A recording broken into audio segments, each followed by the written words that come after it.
Salut à toi, j'espère que tu vas bien et bienvenue dans cette nouvelle vidéo. Et aujourd'hui, on va parler tout simplement de la vie à Montréal depuis janvier 2020.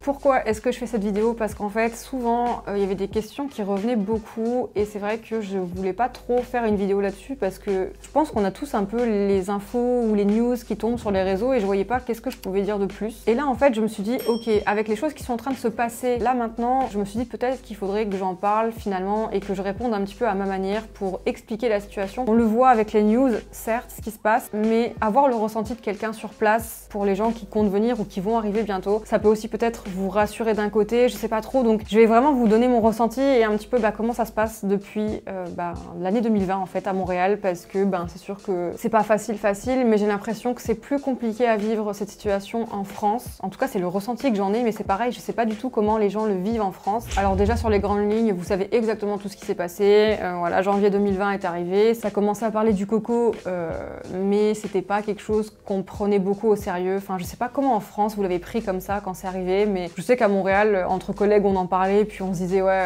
c'est bon, ça viendra jamais jusqu'ici, ce sera jamais mondial ce qui va se passer, franchement, tranquille. Et puis finalement, d'une semaine à l'autre, tout a changé. Vraiment, ça allait super vite. D'un seul coup, c'était ok, on va se confiner, ok, il y a ci, ok, c'est très sérieux, ok, ça touche le monde entier, ça touche tous les pays du monde. On était tous convaincus que ça allait durer quelques semaines, voire quelques mois maximum, mais ça allait jamais durer aussi longtemps que ce que ça dure finalement. Donc au début, c'était un petit peu compliqué parce que tu sais, ça faisait quelques mois que j'étais au Canada et c'est vrai que j'ai vu la fin de l'été, donc j'ai pas vu grand chose de l'été finalement, et ça a tout de suite commencé avec ça, donc je me suis dit ok, bon c'est chiant, mais au pire des cas c'est l'hiver, donc c'est l'hiver, t'es forcément un petit peu casanier, donc c'est pas bien grave. Donc le temps passe, etc.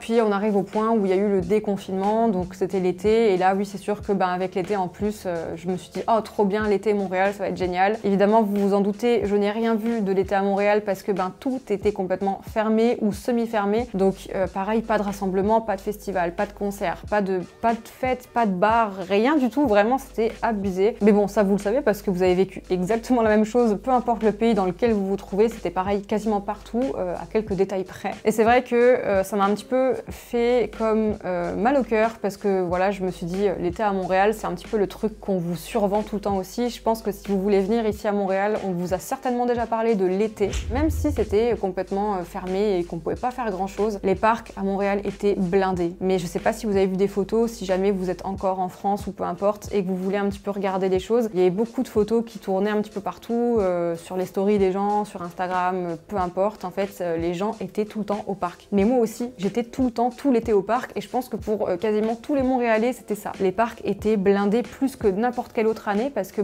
c'était vraiment la seule chose que les gens pouvaient faire pour un petit peu se rassembler et profiter du soleil et faire quelque chose en extérieur finalement, parce que de toute façon c'était un petit peu la seule option qu'il y avait, donc voilà. Les parcs c'est un petit peu je pense ce qui a sauvé l'été, puis la santé mentale de beaucoup de monde. Si on avait été confiné l'été, je pense que ça aurait été encore pire que d'être confiné là en hiver. Après le temps est passé, voilà, l'été c'est fini tranquillement. Moi je sais qu'il y a beaucoup de monde qui disait oui on va revenir sur un reconfinement un jour, c'est sûr. Moi j'en étais convaincue aussi. Je vous avoue que moi je me suis toujours dit vous verrez ça va se reconfiner, on est là jusqu'à 2021 voire 2022, c'est sûr et certain. Et en fait il y a beaucoup de monde qui me disait mais non, n'importe quoi. Je vous jure, moi les gens me disaient il y aura jamais de reconfinement, c'est impossible. Bah écoutez, on y est. Donc si, je sais que ça fait chier, même moi la première là, mais c'était sûr. Donc l'été se finit tranquillement et puis on arrive justement à l'hiver et puis là en fait voilà, tout le monde recommence à travailler de toute façon. Tu sais, automne-hiver là c'était de nouveau, les gens sont tournés à l'école, tout s'est passé, il y a eu la rentrée des classes, voilà. Et puis c'est de là que tout est reparti un petit peu en live.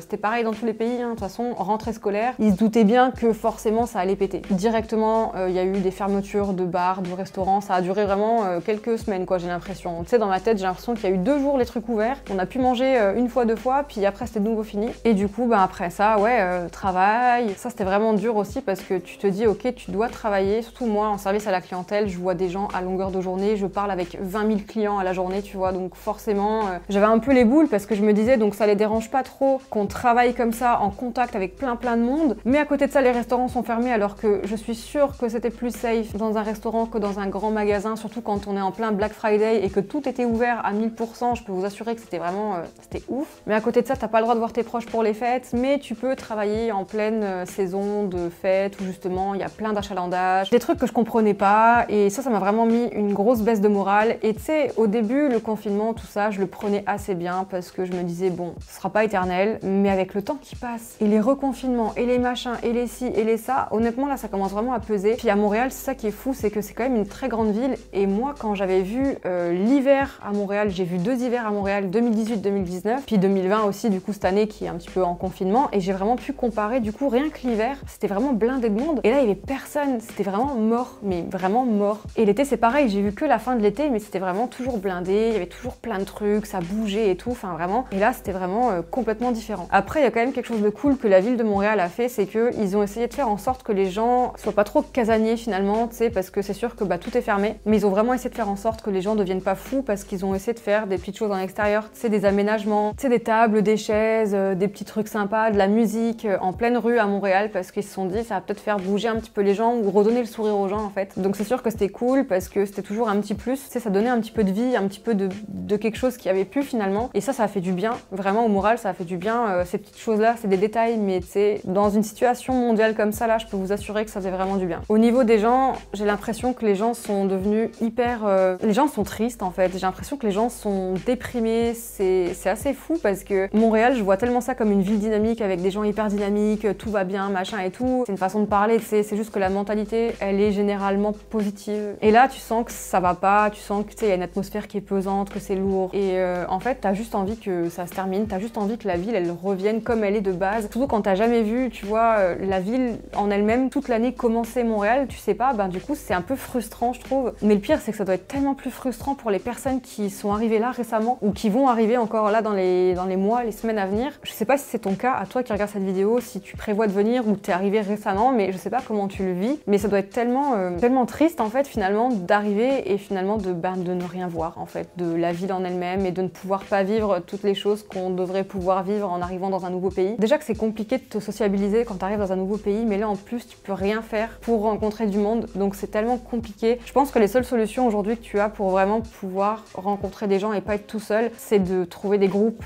sur les réseaux sociaux. J'en ai déjà parlé en plus. Il y a beaucoup de gens qui se rencontrent à cet endroit-là, donc voilà, bah, des étrangers forcément. Mais c'est cool parce que ça te permet de faire déjà des potes d'une certaine manière. Mais c'est sûr que c'est pas facile, hein. Déjà que je le rappelle, hein, l'hiver à Montréal, c'est déjà assez difficile pour pas mal de monde parce que c'est très casanier, tu sais, il fait très froid, les gens ils se retrouvent un peu chez eux, ils s'enferment un petit peu. Donc déjà l'hiver c'est compliqué de base, mais alors avec ça, je vous jure que c'est encore plus compliqué avec un confinement. Là maintenant, comment ça se passe en ce moment? Bah écoutez, on est dans un reconfinement de toute façon, donc c'est reparti, j'ai envie de vous dire, pour un tour. Là actuellement, quand je filme cette vidéo, il n'y a pas encore toutes les mesures qui ont été vraiment annoncées. Il y a encore des choses qui doivent être annoncées là dans les jours à venir. Donc c'est sûr que ça va déjà nous donner pas mal de réponses parce que ça parle d'un reconfinement jusque mars. Ça parle aussi de faire comme en France avec une attestation, un couvre-feu, parce que ça aussi, le couvre-feu que vous avez connu en France, nous à Montréal, on l'a jamais connu. On n'a jamais eu besoin d'attestation, on n'a jamais eu de couvre-feu. Donc c'est sûr que c'est assez fou. J'ai l'impression que dès qu'il y a une mesure qui est prise en France, ils refont un petit peu la même chose qui se passe en France pour le Québec. J'ai l'impression vraiment que c'est ça. Je sais pas vous l'impression que vous avez par rapport à ça. Moi j'ai vraiment l'impression qu'ils refont un petit peu ce même genre de truc, toujours avec quelques semaines ou mois d'intervalle entre les deux. Donc voilà. Après, est-ce que vivre à Montréal en ce moment c'est compliqué? Oui, surtout si vous arrivez là pendant cette période-là. Je pense que ceux qui l'ont vécu vous le diront. Trouver un travail là en ce moment c'est assez difficile. Je vous conseille beaucoup de chercher même avant de venir. Là, si vous comptez venir d'ici un mois par exemple, cherchez déjà maintenant pour trouver un travail. Il y a tellement de monde qui recherche du travail que c'est vraiment très compliqué. Quand tu as déjà été sur le sol canadien, que tu as déjà travaillé et que du coup tu as droit au chômage, ça facilite la vie. Mais là c'est pareil, hein, le chômage c'est pas comme en France. Oubliez ça. Le chômage ici c'est 55% de ton revenu. 55% versus 84% en France. Si vous êtes habitué au chômage en France, vous allez déprimer ici, je vous le dis direct. Mais voilà en tout cas pour tout ce que je peux vous dire par rapport à la situation depuis l'année dernière, par rapport aussi à maintenant, en gros dans quoi on se trouve.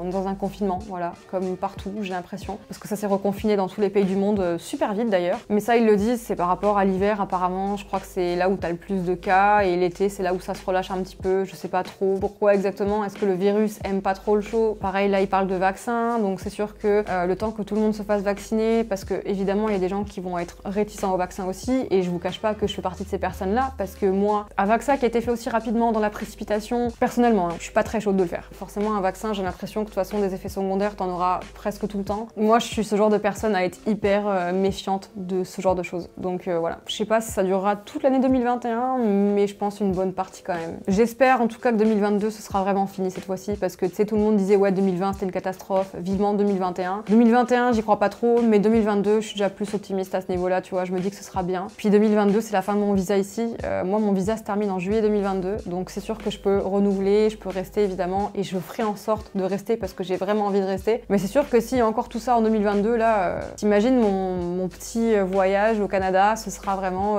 à base de confinement, quoi. Donc c'est un petit peu la dépression. Je suis vraiment bien ici, j'ai vraiment envie de rester, et je ferai tout pour rester, et j'ai hâte de pouvoir vivre la vraie vie de Montréal. Et forcément, je sais que ça va finir par s'arranger. J'essaie de rester un petit peu sociable, j'essaie de toujours faire des trucs, de m'occuper. Tu sais, c'est le genre de situation qui peut très facilement te faire déprimer, et je pense qu'il faut faire très attention avec ça. Voilà en tout cas pour la vie à Montréal depuis janvier 2020, entre guillemets. J'espère vraiment que ça vous a un petit peu éclairé sur tout ça, sur comment ça se passe. Alors voilà, c'est ma vie à moi, c'est mon expérience, mon point de vue par rapport à tout ça, mais j'espère que vous avez au moins les réponses aux questions que vous posez souvent. En plus, quand vous me posez des questions sur Instagram, je vous réponds généralement par audio parce qu'il y a tellement de choses à dire et c'est tellement long que je me suis dit que finalement faire une vidéo, ça pouvait pas être une mauvaise chose au final. Donc j'espère vraiment que ça vous a plu, et si c'est le cas, n'hésitez pas à la liker. Pareil, si vous voulez me donner votre expérience à vous, si vous voulez parler de ces choses-là, envie de partager votre expérience à Montréal depuis tout ce qui se passe, bah, n'hésitez vraiment pas à le faire parce que ça peut vraiment être cool de pouvoir se partager ça ensemble. Comme d'habitude, j'aime beaucoup vous lire, voir un petit peu comment vous vivez les choses, et puis si on peut même, pourquoi pas, s'entraider ou se redonner un petit peu de force, tu vois, entre nous, ça peut toujours être super cool. Et aussi, évidemment, chose importante, si vous n'êtes pas abonné à la chaîne, n'hésitez pas à vous abonner. On se retrouve tous les dimanches pour une nouvelle vidéo, donc si tu ne veux pas les louper, abonne-toi. Et moi, je vous dis à très bientôt pour d'autres vidéos sur la chaîne, et surtout, prenez soin de vous.